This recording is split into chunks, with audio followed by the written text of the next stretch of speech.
سردار اختر جان مینگل صاحب کے خلاف ایک ایف آئی آر درج ہوئی ہے، جو ایف آئی آر نمبر 65 یہاں سی ٹی ڈی تھانے کوئٹہ کے اندر، اور یہ اس پر 31 مارچ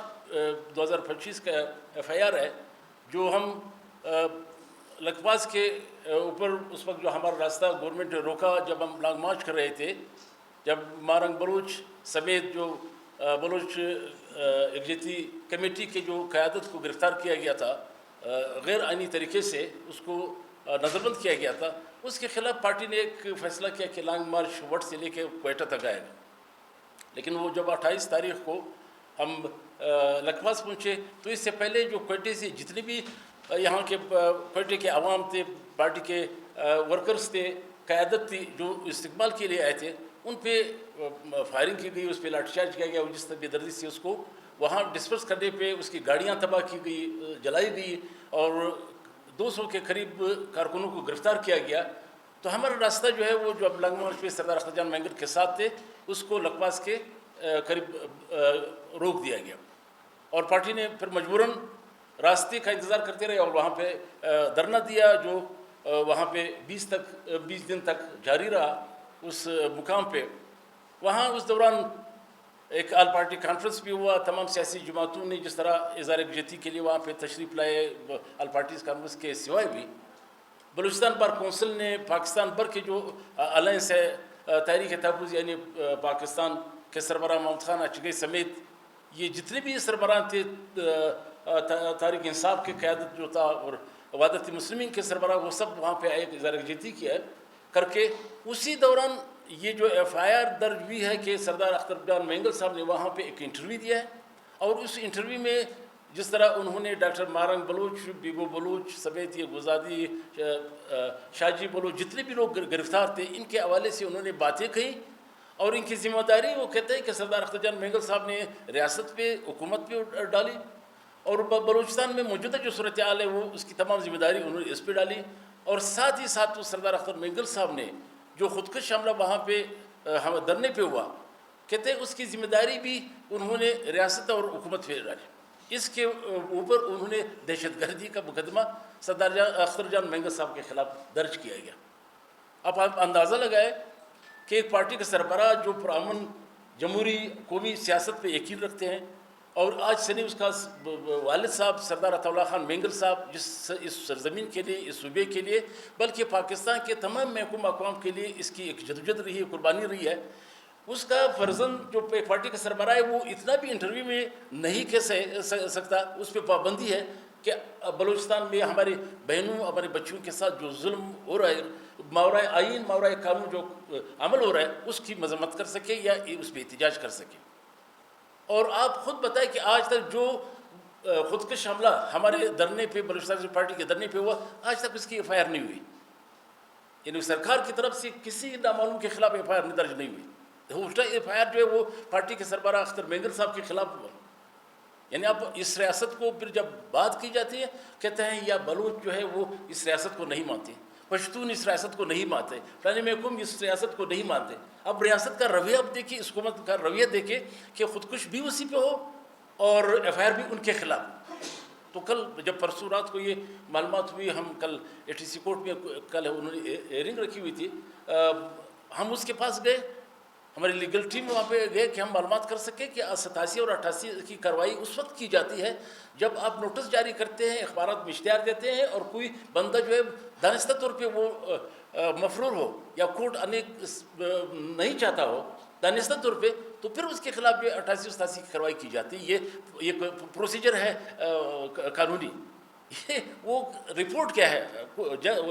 کل وہ جج بھی ہنس رہا تھا اور ہم بھی ہنس رہے تھے کہ رپورٹ یہ ہے کہ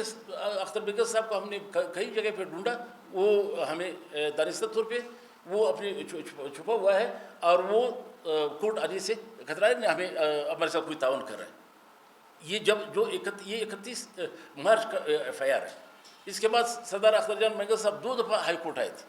ایک دفعہ جب اس کی سفری پابندی اس پہ لگی تو انہوں نے وہاں پٹیشن دائر کیا، ہائی کورٹ آئے، ہائی کورٹ بار سے خطاب کیا، وہاں پہ آئے۔ اچھا 31 کے بعد 2 مئی کو ہمارا جلسہ ہوا، جو آپ تمام حضرات جس میں زیادہ تر آپ اس کے میں شریک تھے۔ اور وہ کہتے ہیں وہ کوئٹے سے دانشور روپے اپنے کو غائب کیا ہوا، اور یہ ایف آئی آر ہے، اور یہ ہماری عدالتی سسٹم ہو گیا، اور یہ ہماری یہاں پہ یہ جو نئے سی ٹی ڈی وغیرہ متعارف کرایا ہے، جو صرف اس لیے کہ جو بھی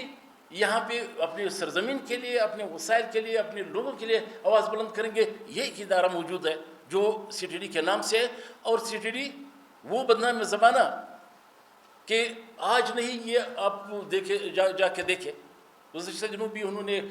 جس پہ چھاپے روزانہ کی بنیاد پہ آپ کا سریاب لے کے کلی اسماعیل اور ہدا بیبا سے لے کے جتنی بھی زیادہ تر آبادی ہے بلوچوں کی، ہر رات کو یہ وہاں پہ چار دیواری کی اس کو پامال کر کے گھروں پہ چلے جاتے ہیں، جس کو گرفتار نہیں کیا جا سکتا یا گھر پہ موجود نہیں، خواتین کو اٹھا کے لے جاتے ہیں۔ یعنی کہ خواتین کو ابھی پچھلے دنوں بھی اس کی ضمانت ہوئی، وہ تاریخ مجھے یاد نہیں ہے کہ خواتین کو اٹھایا گیا، ایک لیکچرار ہے، ایک ٹیچر ہے، اس کی وائف کو گھر سے اٹھایا گیا۔ یعنی آپ اندازہ لگائیں کہ یہ رویہ لوٹ کا ریز بھی، آپ اندازہ لگائیں کہ پھر وہ کہتے ہیں کہ نہیں، اس کے خلاف اگر کوئی احتجاج کرے تب بھی وہ ریاست کا دشمن قرار دیا جاتا ہے، ریاست کا غدار قرار دیا جاتا ہے۔ کل ہم اس سلسلے میں گئے، اپلیکیشن دیا کورٹ میں، تو وہاں پہ چلا کہ ایک اور ایف آئی آر ہے آپ لوگوں کے خلاف، سب جو کھڑے اس میں اکثر آپ بھی شامل ہیں اس میں۔ میں نے کہا ہمیں تو آج تک پراپرلی ایف آئی آر ابھی تک ہمیں نہیں مل دے رہے ہیں، جو آفیشیل ایف آئی آر ہے، جو اٹیسٹڈ کاپی ہو، یہ ہم نے کسی طریقے سے نکالا، اور یہ ایف آئی آر ہوا ہے وہی 2 تاریخ جو جلسہ ہوا ہے 2 مئی کو، اسی دن کا ایف آئی آر ہے، جو ابھی تک ہمارے علم میں نہیں ہے۔ روزانہ ہم تو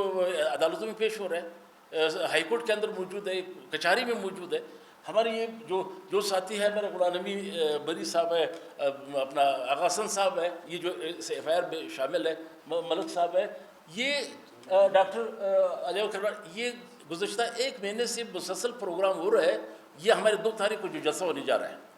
یہ ہر روز پروگرام ہے، لیکن وہ کہتے ہیں یہ ادھر کوئٹے میں اویلیبل نہیں ہے، اور پتہ نہیں کہاں پہ چھپے ہوئے ہیں۔ یہ تو ہم نے جس طرح ابھی وہ چالان جو ہے کل وہ شاید وہ چالان پیش کرے وہاں پہ، کہ یہی رپورٹ ہے کہ جس طرح سردار اخزان مینگل صاحب کے خلاف، اور اس ایف آئی آر میں پھر وہ نام آپ کو بتاتا ہوں کہ یہ سارے آپ کے سامنے جو ہے، یہ شکیلہ بلوچ نوید جو ہے،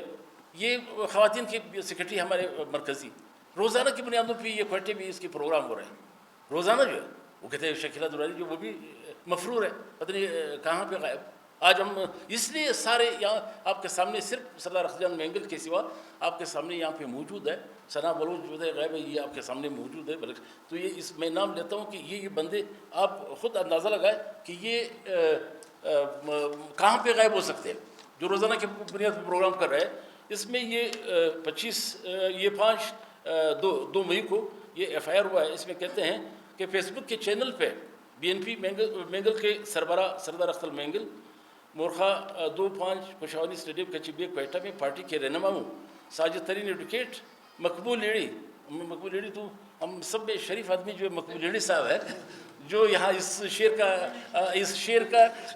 یہ حالانکہ اس نے تقریر بھی نہیں کیا اس جلسے میں، یہ اس سٹی کا اس شعر کا مین رہا ہے، جو دل میں تو کچھ بول رہا ہو، وہ تو اسی دل کا جو یہ